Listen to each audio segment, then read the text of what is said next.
सबसे पहले आपको बताएं कि भारत का बलूचिस्तान के अमन पर वार नाकाम। सिक्योरिटी फोर्सेस का बर वक्त एक्शन। 40 घंटे में 145 भारतीय स्पॉन्सर दहशतगर्द हलाक कर दिए गए। वतन के 17 बेटे धरती पर कुर्बान हुए। दुश्मनों ने बच्चों और खवातीन समेत 31 शहरी शहीद कर दिए। कोयटा, मस्तूंग, नोशकी, दालबदीन, खारान, पंजगूर, गवादर और पसनी में हमले नाकाम।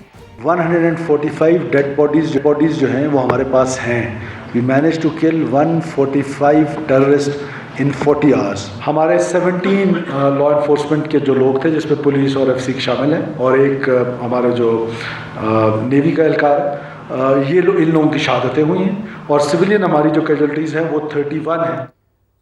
हथियार नहीं डालेंगे, 1000 साल तक जंग लड़ेंगे। दहशतगर्द धरती का 1 इंच तक नहीं ले सकते। वज़ीर आला बलूचिस्तान सरफराज बुगटी की दुश्मन को ललकार। कहा, दहशतगर्द बंदूक की नोक पर नजरिया मुसल्लत करना चाहते हैं। बच्चों को ढाल के तौर पर इस्तेमाल किया।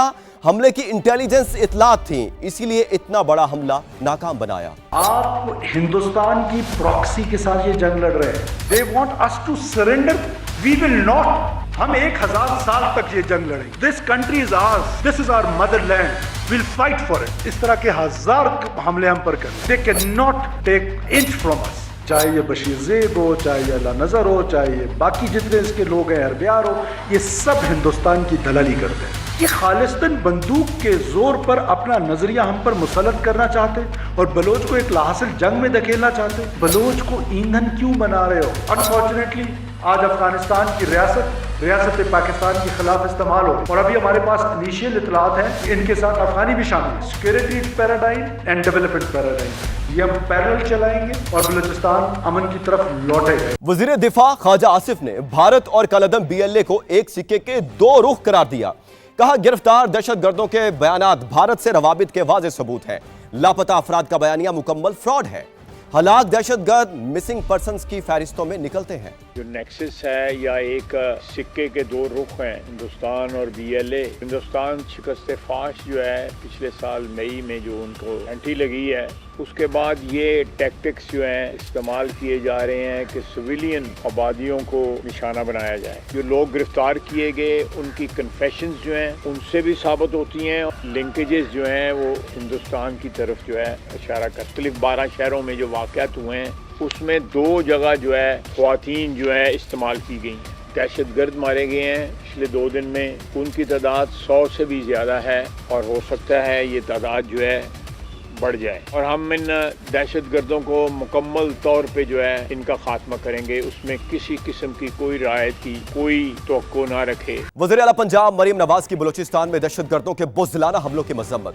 सिक्योरिटी फोर्सेस को खिराजे तहसीन पेश किया। कहा, बलूचिस्तान पाकिस्तान और पाकिस्तान बलूचिस्तान है। हर पाकिस्तानी बलूचिस्तान और बलोच अवाम से मोहब्बत करता है। बलूचिस्तान के चप्पे चप्पे की हिफाजत करेंगे। बलूचिस्तान की तरफ उठने वाली हर उंगली काट दी जाएगी, हर आंख निकाल ली जाएगी। दहशतगर्द जान ले, खून की एक एक बूंद का बदला लिया जाएगा। मरीम नवाज ने कहा, फितना अल हिंदुस्तान के दहशतगर्द जहन्नुम का ईंधन है। दुश्मन के हाथों में खेलने वाले दहशतगर्द किसी रायत के मुस्तहक नहीं। दहशतगर्दों का कोई दीन है ना कौमियत, ये महज गद्दार हैं। अमरीकी नाज़िमुल उमूर नेटली बेकर की बलूचिस्तान में दहशतगर्दी की मजम्मत। कहा, हमला आवर कलअदम BLA दहशतगर्द तंजीम है, मुश्किल वक्त में पाकिस्तान के साथ खड़े हैं। अमरीका अमन और इस्तेहकाम की पाकिस्तानी कोशिशों में शराकतदार है। सऊदी अरब ने भी दहशतगर्द हमलों की शदीद मजम्मत की। सऊदी वज़ारत खारजा की जानिब से जारी बयान में जहां बहक होने वालों के अहले खाना, हुकूमत पाकिस्तान और अवाम से दिली ताज़ियत और जख्मियों की जल्द सेहतयाबी के लिए दुआ की गई। सऊदी वज़ारत खारजा का कहना था, दहशतगर्दी और इंतहा पसंदाना कार्रवाइयों को मुकम्मल तौर पर मुस्तरद करते हैं। कतर ने भी शोहदा के अहले खाना, हुकूमत पाकिस्तान और पाकिस्तानी अवाम से दिली ताज़ियत का इजहार किया। यूरोपीय यूनियन ने भी बलूचिस्तान में दहशतगर्दी की मजम्मत की और बयान में कहा, हर किस्म की दहशतगर्दी को मुस्तरद करते हैं। दहशतगर्दी के खिलाफ पाकिस्तान के साथ यकजहती का इजहार करते हैं। विफाकी वज़ीर इत्तलात अता तारड़ कहते हैं, वादी तीरा मुतासरीन के लिए रखे गए 4 अरब रुपए कहां गए? बाड़ा जिरगे ने खैबर पख्तूनख्वा हुकूमत के खिलाफ चार्जशीट पेश कर दी। लोग इनका गिरेबान पकड़कर जवाबदही करेंगे। लाहौर में मीडिया से गुफ्तगू में कहा, सिक्योरिटी फोर्सेस की मुकम्मल तैयारी की वजह से बलूचिस्तान बड़े सानहे से बच गया। 4 अरब रुपया जो तीरा के लोगों के लिए रखा गया था वो कहाँ खर्च हुआ? बड़ा सियासी इत्तेहाद के जिरगे ने एक चार्जशीट की है केपीके की हुकूमत पे। केपी के अवाम इंशाल्लाह ताला बहुत जल्द इनका गिरेबान पकड़ेंगे। केपी की गवर्नमेंट कहाँ पर है? इसकी जिम्मेदार सिर्फ वो हुकूमत है जो समझती है कि हमारा काम सिर्फ इतना और अडियाला के बाहर जो है बैठकर बेतुकी बातें करना है। जब फितना खवारिज का सामना करना पड़ता है तो पाक फौज वहाँ आती है, वो IBOs करके इनकी हिफाजत करती है। हमारी सिक्योरिटी फोर्सेज अलर्ट थी। अल्हम्दुलिल्लाह बलूचिस्तान बहुत बड़े नुकसान से बच गया। और अभी आपको बताएं कि गजा में इसराइल की जानिब से जंग बंदी की मुसलसल खिलाफ वर्जी। पाकिस्तान समेत 8 मुस्लिम ममालिक की शदीद मजम्मत, फ्रीकैन से तहम्मुल का मुजाहरा करने और जंग बंदी बरकरार रखने का मुतालबा किया है। गजा में इसराइल की जानिब से जंग बंदी की खिलाफ वर्जियों पर पाकिस्तान, सऊदी अरब, मिस्र, इंडोनेशिया, उर्दन, कतर, तुर्की और मुत्तहिदा अरब अमारात के वज़ीर ख़ारजा ने मुश्तरका बयान जारी किया है। बयान में कहा गया है 8 ममालिक जंग बंदी की मुसलसल खिलाफ वर्जियों की मजम्मत करते हैं। इसराइल की खिलाफ वर्जियों के नतीजे में 1000 से ज़ायद फ़लस्तीनी शहीद और ज़ख्मी हो चुके। इसराइली इक़दामात खित्ते में कशीदगी में इजाफे की वजह बन सकते हैं। मुस्लिम ममालिक के वज़ीर ख़ारजा ने कहा कि तमाम फ्रीकैन इस नाजुक मरहले में अपनी जिम्मेदारियां मुकम्मल तौर पर निभाएं। बच्चों से ज्यादती का मुजरिम एप्स्टेन भारतीय वज़ीर आज़म नरेंद्र मोदी का भी यार निकला। 2017 में एप्स्टेन के मशवरे पर मोदी से इसराइल का दौरा किया और नाच गाने की महफिल में शिरकत की। वज़ीर दिफा ख्वाजा आसिफ कहते हैं मोदी ने आलमी ताल्लुकात के लिए नाच गाने कराए। भारतीय अपोजिशन भी नरेंद्र मोदी पर बरस पड़ी। कांग्रेस ने सवाल उठाया, मोदी बताए एप्स्टेन से ताल्लुक किस नौयत का था? इसराइल में नाचकर ट्रंप को कौन सा फायदा पहुंचाया? कांग्रेस ने मोदी के एप्स्टेन से ताल्लुकात को मुल्क के लिए बाइस भारतीय वजीर आजम यहूदी लॉबी की कठपुतली।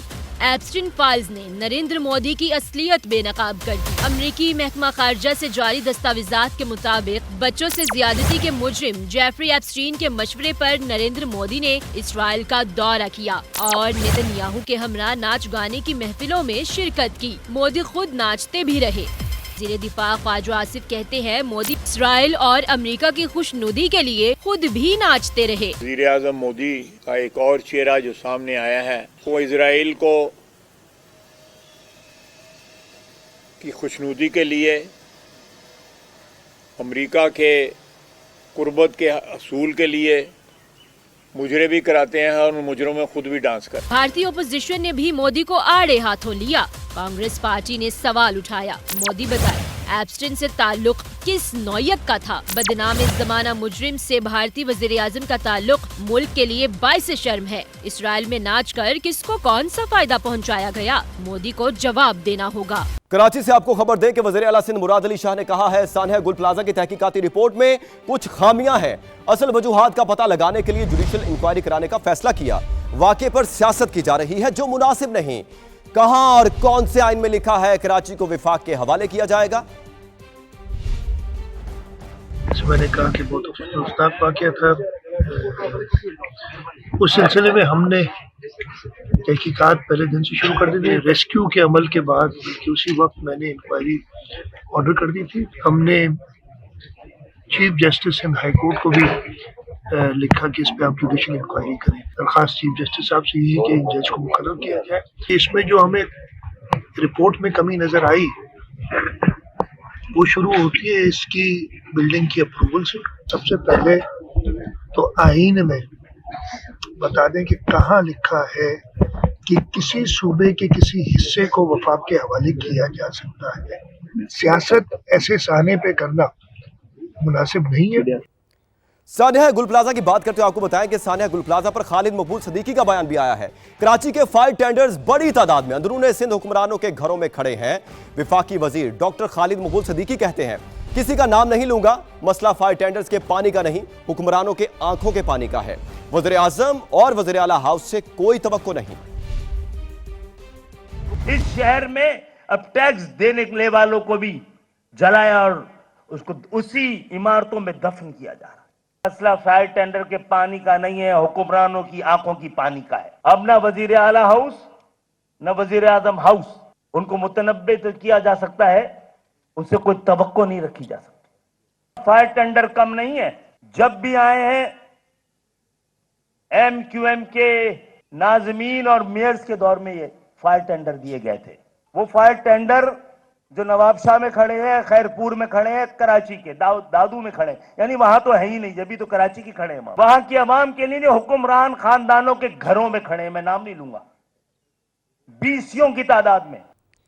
कराची में डकैती मुजाहमत पर एक और शख्स जाँ बहक हो गया है। न्यू कराची में डाकू ने रिक्शा ड्राइवर को गोलियां मारकर कत्ल कर दिया।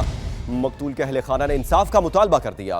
कहते हैं वोट लेने जान लेने की क्या जरूरत थी। इकरा अवान की रिपोर्ट देखिए।